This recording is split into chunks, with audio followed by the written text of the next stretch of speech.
Well, hello, my good peoples. Ladies, gentlemen, hopefully not children, because I don't think the show is for you.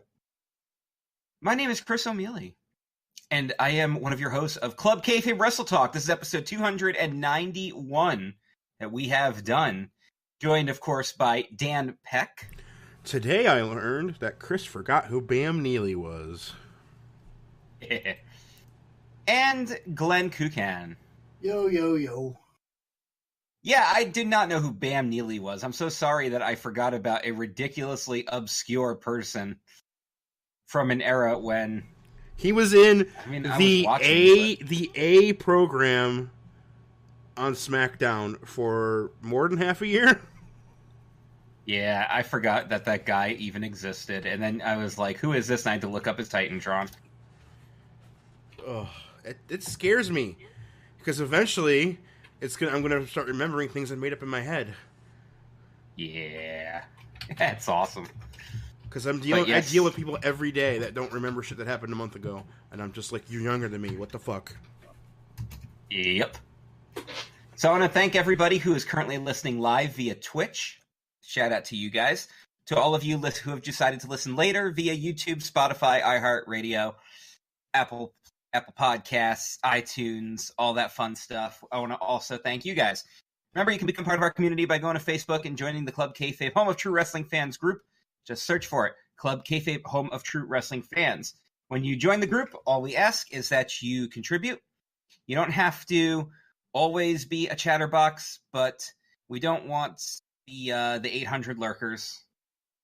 And if you are going to become a contributor and if you want to self-promote in the group, all we ask is that you either ask permission or become an active member of the community first.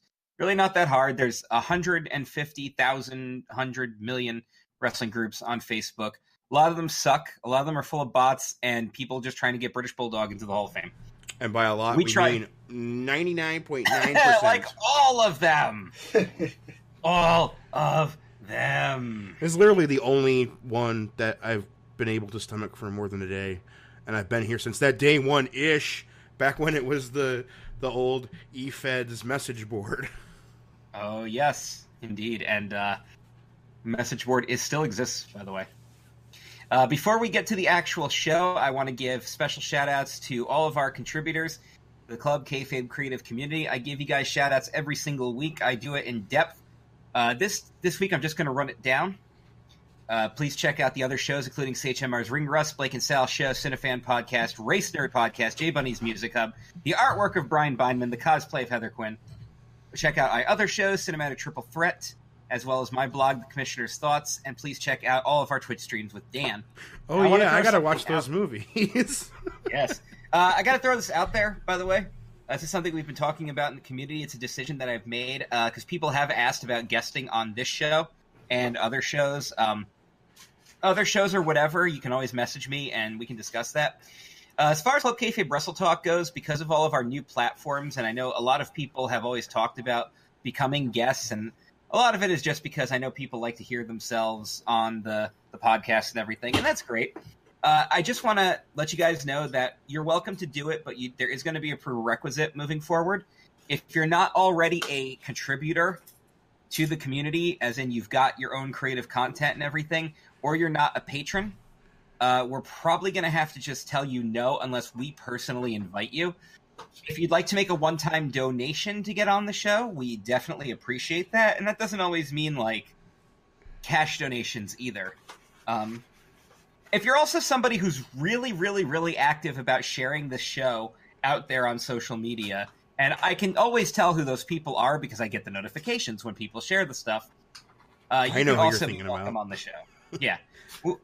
We can also have you guys on. Other than that, it's nothing personal or anything like that. It's just that to keep the integrity of the show going and to make sure we keep growing, we can't just give away everything for free anymore. We can't have another Dens episode. Yeah, and that was always the infamous issue. For our newer listeners, there's a community member named Young Den. His name is Denzel. Denz, if you're listening, I love you, brother. But oh my God, your guest spot was the worst episode we ever did on this show. his mic like went out and he just disappeared. And then when he came back, all he did was laugh and breathe heavily.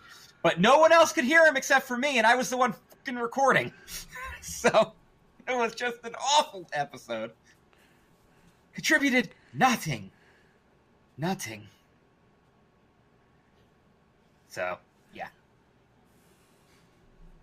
So, anyway. But on to the show. Yes, but on to the show. That's just the thing that we're moving forward with, but thank you guys who continue to support us, and please continue sharing. You don't have to go nuts and tag me every single time. In fact, I'd almost prefer you don't. But if you're going to tag me in the comments. That way it's not like on my wall 800 times.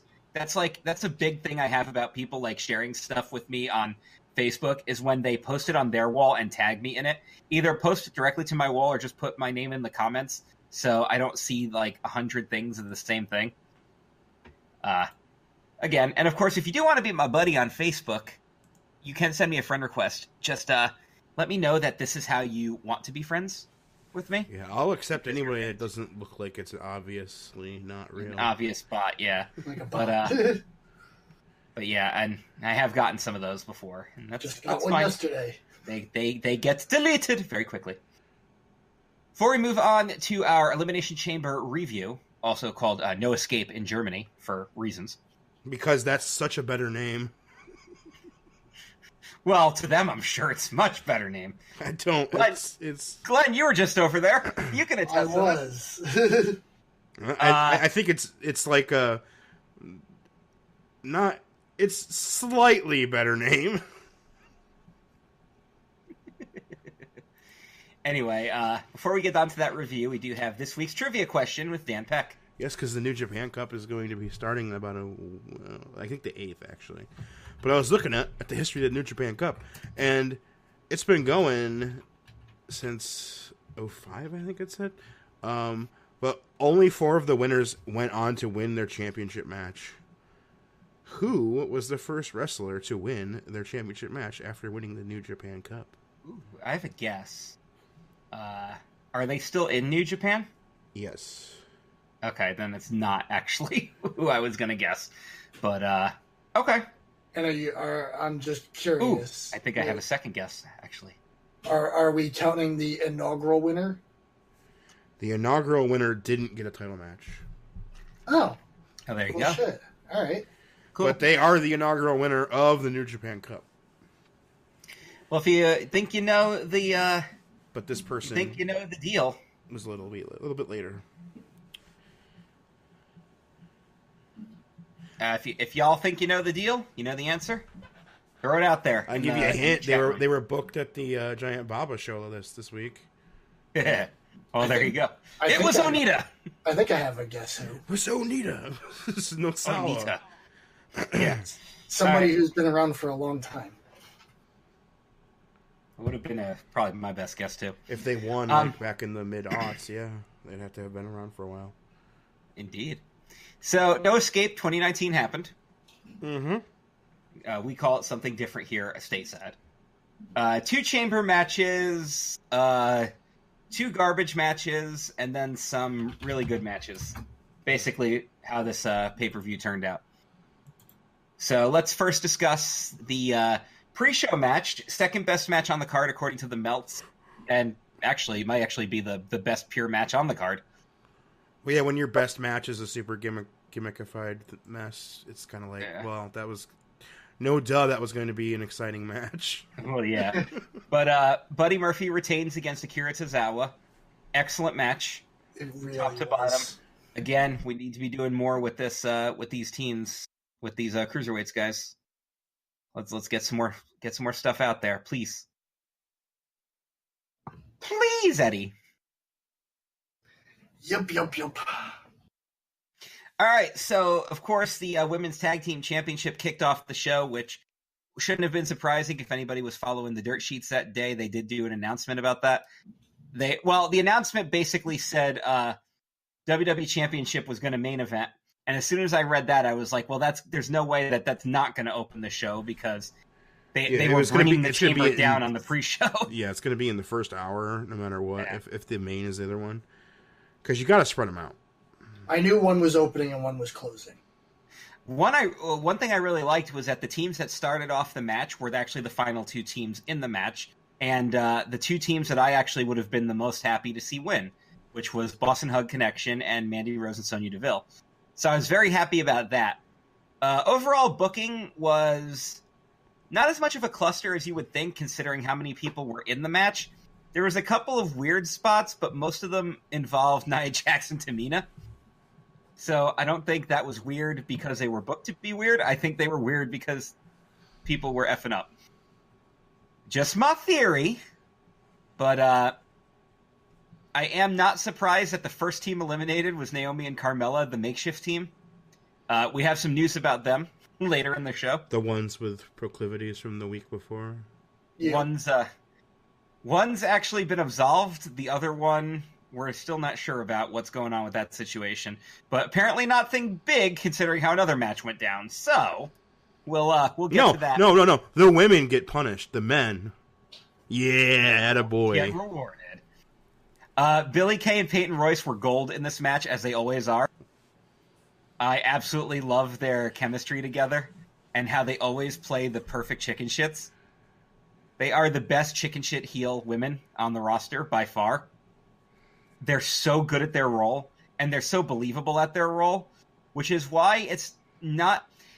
I've seen a lot of complaints that they are constantly being booked to job, and I do agree they should probably get some more wins under their belt, but the type of characters they're playing, they're in that role where a lot of people don't probably remember this from back in the day, but when you have a chicken shit heel who loses that often, it actually doesn't affect them. It doesn't affect their booking power. They're supposed to lose every time. They don't cheat like a motherfucker. Right. It actually works with their character, and it doesn't hurt them to have a lot of L's in the column because they can still get utilized whenever they need to be. So I understand, and I'm a fan of both of these girls, big time, and not just because of their in-ring work, if you know what I mean. Thanks, Glenn. Glenn gets it. This guy gets it. Because, one is Billy Bay and the other is The Choice. Am I right, men? But yeah, they play their characters so great. So I wasn't surprised to see them get eliminated, and of course, that was by the most dominant team in the match. Riot Squad did great, Liv and Sarah, and did better than Ruby did, but we'll talk about that in a minute. And then, of course, to get rid of the dominant team, it was actually worked out really well. It was Nia crashed and burned, and then 4 girls pinned Tamina. If that's not a way to... and then they all hit their finishers, or some semblance of a finisher, like a signature move. They all hit something.